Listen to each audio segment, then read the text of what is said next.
இதை சொல்லிடலாமா? இப்போ இது குறித்த செய்தி, இந்த திராவிட வெற்றி கழகத்துடைய சட்டத்திட்டங்களும் கொள்கை கோட்பாடுகளும் இது முன்வரைவாக இப்பொழுது எங்களிடம் ஒப்படைக்கப்பட்டிருக்கிறது.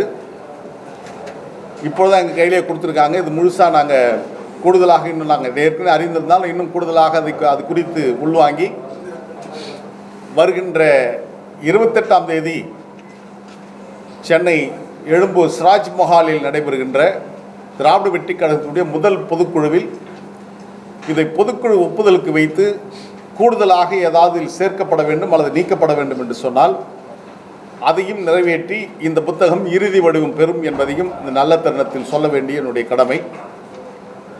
திராவிட வெற்றி கழகத்துடைய இந்த கொள்கை குறிக்கோள் சட்டத்திட்டங்கள் உருவாகின்ற இந்த சூழலுக்கு வந்ததற்கு காரணமாக இருந்த அனைத்து பெருமக்களுக்கும் நாங்கள் நன்றி கூறுகின்றோம். அனைவருக்குனால் நீங்கள் புரிஞ்சுக்கலாம், இதை நாங்கள் விரும்பி ஏற்றுக்கொண்ட பாத்திரம் அல்ல. எங்கள் மீது இந்த முடிவு திணிக்கப்பட்டது, நிர்பந்திக்கப்பட்டது. 32 ஆண்டு காலம் ஒரு தலைவருக்கு 100% விசுவாசமாக இருந்தவன் நாங்கள். ஆனால் அந்த விசுவாசத்திற்கு கிடைத்த மாபெரும் பரிசாக எனக்கு துரோக பட்டத்தை அந்த தலைவர் கொடுத்தார்.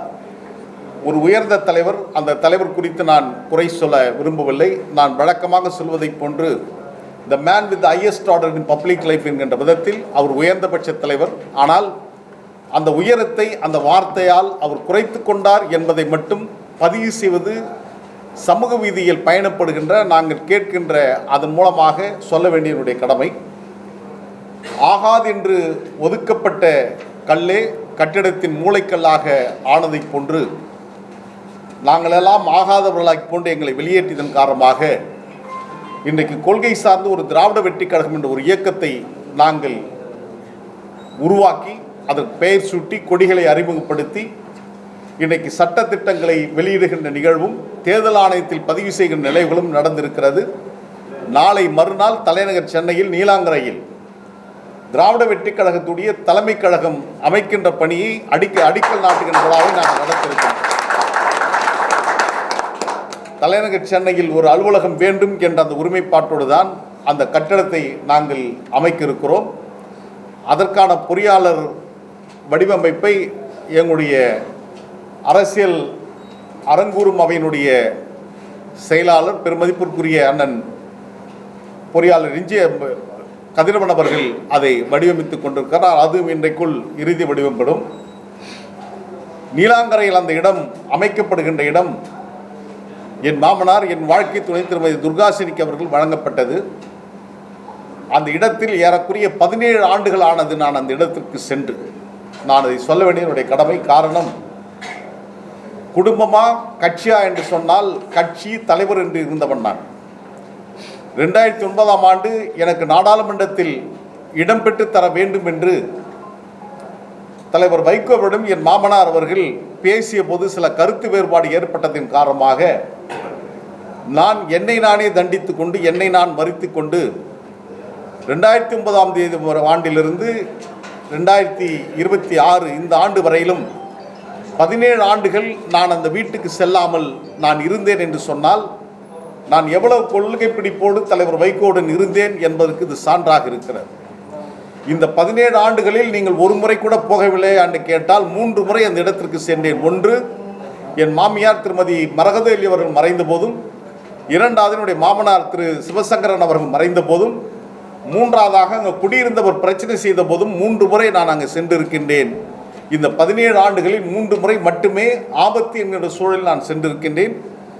தலைவர் வைகோவுக்கு நான் சொல்ல வேண்டிய கடமை என்கின்ற புரிதலோடு இன்றைக்கு மகன் திமுகவாக மாறி இருக்கின்ற மதிமுகவுக்கு சொல்ல வேண்டிய கடமை என்கின்ற காரணத்தினால் நாங்கள் எவ்வளவு ராயல் என்று சொல்லப்படுகின்ற ஆட்கோர் வைகோவாக இருந்த எங்களை அரசியல்படுத்தப்படாத தன் மகனுக்காக என் மீது துரோகப்பழியை சுமத்தியதன் காரணமாக இன்றைக்கு நாங்கள் வீதியில் வீசப்பட்டோம். எங்கள் கதை முடிந்தது, எங்களுடைய அத்தியாயம் நிறைவுபெற்றது என்று நினைத்தார்கள். இல்லை, நாங்கள் 2வது அத்தியாயத்தை எழுதுவதற்கு நாங்கள் இன்றைக்கு அநியமாகிறோம். எனவேதான் திராவிட இயக்கம் இந்த மண்ணில் 1916ஆம் ஆண்டு நவம்பர் 20ஆம் தேதி தோற்றுவிக்கப்பட்ட அந்த நாளில் திராவிட வெற்றி கழகத்தை நாங்கள் இந்த மண்ணில் தொடங்கினோம். திராவிட வெற்றி கழகம் தூவாதற்கு வித்தூண்டியவர்களில் மூத்தவர் என்று சொன்னால் அது இங்கே படமாக இருக்கின்ற ஐயா நடேசனார் அவர்கள்தான். அவர்தான் 1912ஆம் ஆண்டு பிராமணர் அல்லாத மாணவர்கள் தங்கி படிப்பதற்கு திராவிட மாணவர் இல்லம் என்றை உருவாக்கினார். அவர்தான் திராவிட சங்கத்தையும் இந்த மண்ணில் நிறுவினார். எனவே அவருடைய 89வது நினைவு நாளில் எங்களுடைய சட்டத்திட்டங்களை கொள்கை குறிக்கோளை வெளியிடுவது சால பொருத்தமாக இருக்கும் என்ற நிலைப்பாடோடு நாங்கள் எங்களுடைய கடமையை நிறைவாக செய்து கொண்டு வருகிறோம். எனவே திராவிட வெற்றி கழகத்துடைய நிலைப்பாடுகள் அடுத்த நூற்றாண்டு, இப்போ 2025 என்று சொன்னால் அடுத்த நூற்றாண்டில் இது குறித்த ஒரு பேச்சு இந்த மண்ணில் வர வேண்டும் என்கின்ற அளவில் நாங்கள் அந்த கொள்கை சார்ந்து உறுதியோடு நிற்க வேண்டும் என்பதற்காக நாங்கள் திராவிட இயக்கத்தின் சித்தாந்தத்தில் நடைபெறுகிறோம் என்பதை விவரிக்கின்ற கடமையாக இந்த பத்திரிகையாளர் சந்திப்பு அமைந்திருக்கிறது. எனவே திராவிட வெற்றி கழகத்துடைய நிலைப்பாடுகளுக்கு நாட்டு மக்கள் நல்லாதரவு தந்தர வேண்டும். ஊடகம், அச்சு ஊடகமும் காட்சி ஊடகமும் எங்களை அரவணைக்க வேண்டும் என்ற விருப்பத்தையும் இந்த நேரத்தில் வேண்டுகோளாக நான் வைக்கின்றேன்.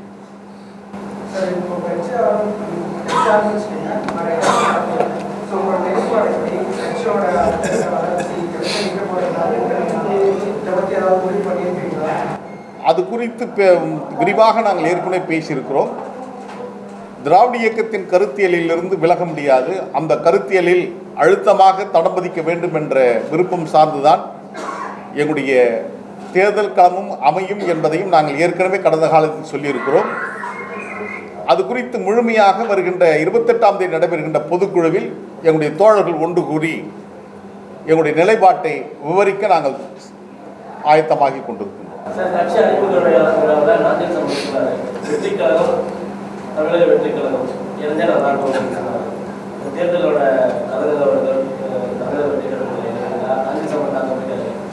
இல்லை, அண்ணன் நாஞ்சி சம்பத் அவர்கள் எங்கள் மீது மிகுந்த நட்பும் நேசமும் கொண்டவர்.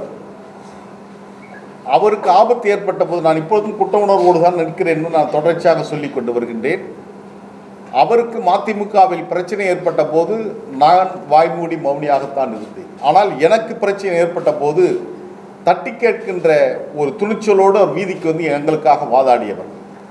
எனவேதான் திராவிட வெற்றி கழகம் பெயர் சுட்டுவதற்கு முன்பாக எங்களுடைய திசைவழியை தீர்மானிக்கின்ற கொடியை அறிமுகப்படுத்துகின்ற விழாவிலும் செப்டம்பர் 15 பேரறிஞர் அண்ணா பிறந்த நாளில் அந்த கொடியை அறிமுகப்படுத்துகின்ற விழாவில் பங்கேற்றார். பெயர் சூட்டுகின்ற நவம்பர் 20 அன்றும் அண்ணன் சம்பத் அவர்கள் பங்கேற்றார்கள். அவர் இன்றைக்கு தமிழக வெற்றி கழகத்தில் இணைந்திருக்கிறார். அது குறித்து அன்னைக்கு பேசியிருக்கலாம். வெற்றி பெற வேண்டும் என்ற அந்த நோக்கத்தோடு அவர் சொல்லியிருக்கலாம். எனவே வெற்றி பெற வேண்டும் என்ற தாக்கத்தோடு தான் நாங்களும் களத்தில் நிற்கின்றோம். நல்ல வாய்ப்பு கிடைக்குமேனால் நிச்சயம் நாங்கள் தேர்தலில் போட்டியிடுவதற்கு ஆயத்தமாக இருக்கிறோம் என்பதையும் நான் பதிவு செய்கின்றேன்.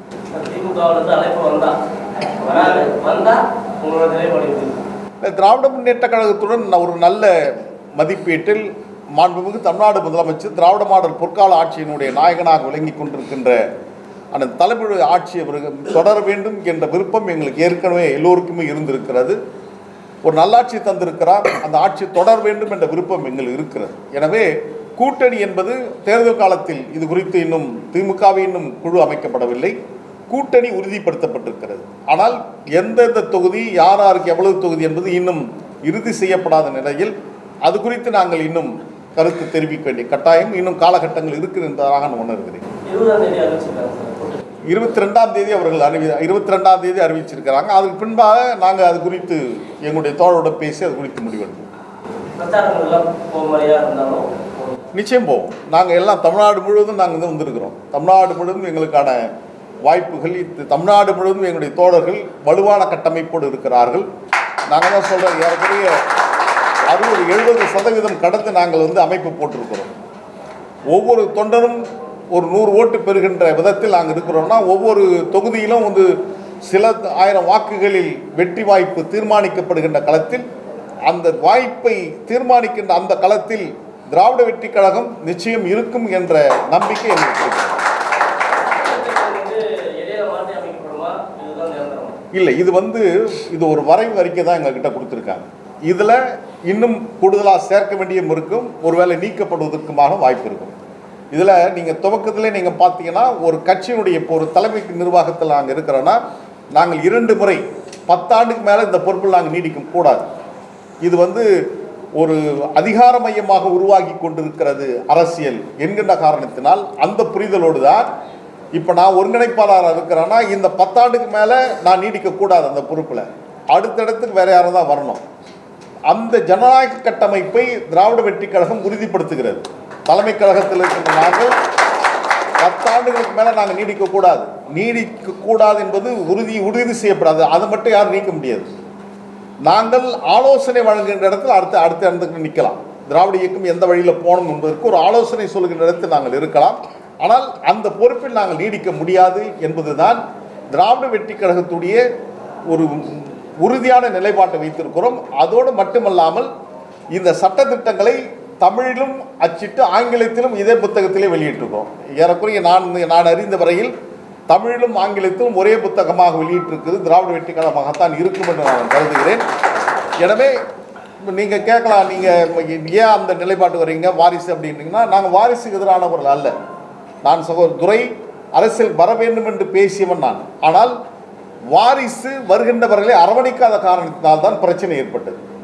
எனவே தான் நாங்கள் இந்த நிலைமைக்கு வந்திருக்கிறோம். எனவே திராவிட வெற்றி கழகத்தினுடைய நிலைப்பாடுகள் தெள்ளத் தெளிவாக இதில் நாங்கள் விளக்கியிருக்கிறோம். தொடர்ச்சியாக இதில் நாங்கள் சில மாற்றங்கள், சிறிய மாற்றங்கள் இருக்கலாம். ஆனால் அந்த மைய இடையில் எந்த மாற்றமும் இருக்காத அளவுக்கு எங்களுடைய பயணத்தை நாங்கள் தொடருவோம். நான் சொன்ன மாதிரி 10 ஆண்டுகள் வாய்ப்பு இருந்தால் 10 ஆண்டுகள் நீடிக்க முடியும் இந்த பொறுப்பில். 2 முறை இல்லைன்னா நீடிக்கக்கூடாது என்பது, அதுக்கு மேலே நீடிக்கக்கூடாது. அவர் ஆலோசகராகத்தான் இருக்க முடியும். இது கிளைக்கழகத்திலிருந்து வந்துக்கிட்டே வரலாம், கிளைக்கழகத்திலிருந்து மேலே வரலாம். ஆனால் உயர்ந்தபட்ச உச்ச பொறுப்பில் இருக்கிற அந்த ஹார்ட் ஆஃப் தி பாடின்னு சொல்கிறோம் இல்லையா, அந்த ஹைகமாண்ட், அந்த ஹைகமாண்டில் இருக்கிறவங்க 10 ஆண்டுக்கு மேலே அந்த பொறுப்பில் நீடிக்க முடியாது. நாங்களெல்லாம் ஆலோசகர்களாக இருந்து வழிநடத்துவோம்.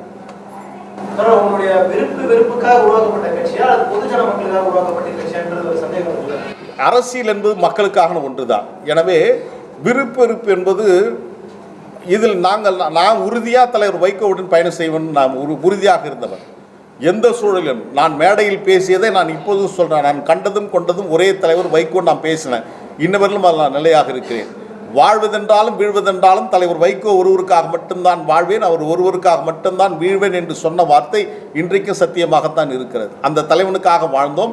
ஆனால் அந்த தலைவர் எங்களை பயன்படுத்தி கொள்ளாமல் இன்றைக்கு ஒரு பெரிய ஒரு விஸ்வரூபம் எடுக்கின்ற விதத்தில் திராவிட வெற்றி கழகம் வருவதற்கு அவர் மானசீகமாக எங்களை வாழ்த்தி அவர் அனுப்பியிருக்கலாம் என்ற எண்ணமும் எங்கள் ஆழ்மனதில் இருக்கிறது.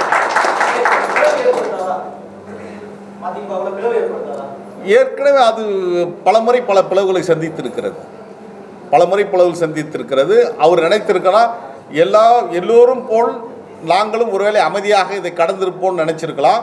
நான் உண்மையிலேயே நினைத்தது உண்டு.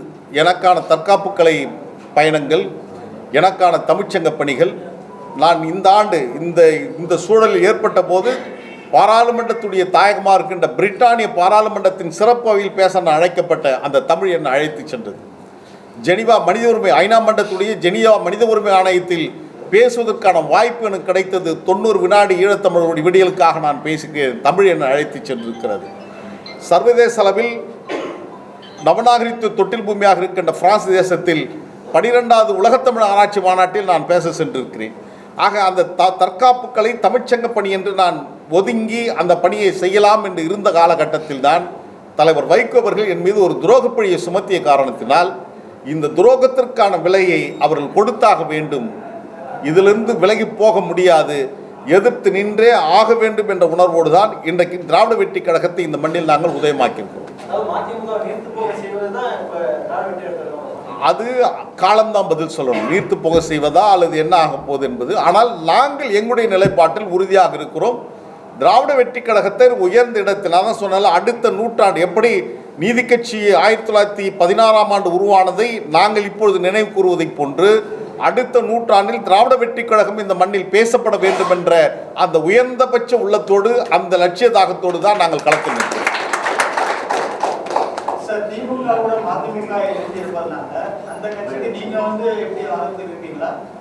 இல்லை, இங்கே கட்சி என்பதை கடந்து ஆட்சி ஏனென்று சொன்னால் இன்றைக்கு அநேகமாக பிறை பார்த்து துவங்கி பிறை பார்த்து முடிக்கின்ற புனித ரமலான் மாதம் துவங்குகின்ற நாள் என்று நான் நினைக்கின்றேன்.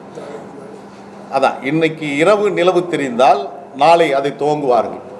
எனவே அந்த புனித ரமலான் மாதம் துவங்குகின்ற இந்த காலகட்டம் மாதங்களில் சிறந்தது புனித ரமலான் மாதம் என்பது இஸ்லாத்திய நம்பிக்கை. கிழமைகளில் வெள்ளிக்கிழமை சிறந்தது என்று சொல்வார்கள்.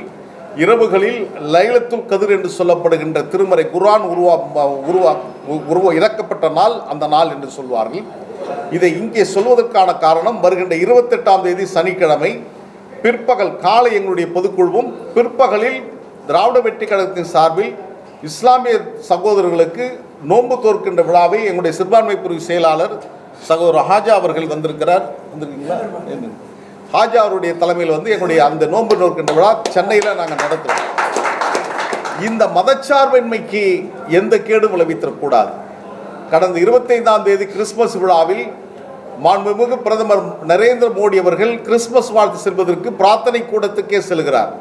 ஆனால் அதே நாளில் இந்தியாவில் பல மூலைகளில் கிறிஸ்தவ தேவாலயங்கள் அடித்து நொறுக்கப்பட்டது என்பதை நாம் மறந்துவிட முடியாது. எனவே அந்த ஆபத்து இந்த மண்ணில் உருவாகிவிடக்கூடாது. இங்கே தென்னிந்தியாவை பொறுத்தவரையிலும், குறிப்பாக தமிழ்நாட்டை பொறுத்தவரையிலும் திராவிடர்கள் ஆரியர்கள் என்ற அந்த இன வேறுபாடு தான் இருக்கும். ஆனால் வட இந்தியாவில் இந்து முஸ்லிம் என்ற அந்த மத வேறுபாடு தான் அங்கே இருக்கிறது. எனவே இந்த வேறுபாடு இந்த மண்ணில் உருவாகி ஒரு கலவர பூமியாக மாறிவிடக்கூடாது என்கின்ற காரணத்தினால்தான் நாங்கள் அழுத்தமாக திராவிட இயக்கத்தின் தத்துவங்களை மதச்சார்பின்மை பாதுகாக்கின்ற விதத்தில் இந்த அமைப்பை நாங்கள் உருவாக்கி அதை முன்னெடுத்து செல்கிறோம். ரொம்ப நன்றி.